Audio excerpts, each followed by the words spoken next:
ছোটোবেলায় যখন মেলায় যেতাম তখন খুব মজা লাগতো নৌকা বাইচ করবো, কারণ নৌকায় উঠতে খুব ভালো লাগে। দোলনা চরকা সব কিছুর পরও তারপর নৌকা বাইচটা যেন কেমন আনন্দের একটা বিষয়।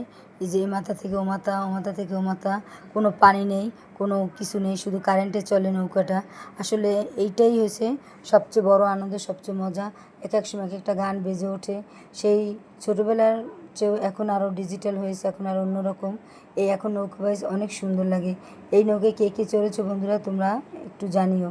আর আমার তো অনেক প্রিয়, আমি ছোটোবেলা থেকে এই নৌকায় চড়া অনেক পছন্দ করি। প্রথম যেদিন উঠেছিলাম সেদিন আমার খুব বমি বমি ভাব হয়েছিল, তারপরে মাথা ঘুরিয়েছিল, মনে হয়েছিল যে আমি এখনই পড়ে যাব। কিন্তু হঠাৎ করে আর আর এভাবে আরই হলো না। কিন্তু সেই যে চলা আর যেন যাওয়া হলো না, দেখা হলো না, এখন তো আর ওটা মনেই পড়ে না, ভুলে গেছি সব। তোমরা কে কে এই নৌকায় চড়েছো, কে কে এরকম মেলায় ঘুরতে গিয়েছো, কমেন্টে জানিও। আর আগামী দিনগুলো সবাই ভালো থেকো, সুন্দর থেকো। সবাইকে ভালোবাসা দিলাম, জানিয়ে দিলাম। আর কে কেমন আছো, কোথায় আছো, দেখো এই যে আমরাও এসেছি। অনেক মানুষের ভিড়, অনেক মানে, কিন্তু সেই ছোটোবেলার মজা এখন আর লাগে না, ছোটোবেলার মতো এখন আর অতটা ভালো লাগে না, তারপরও যাই।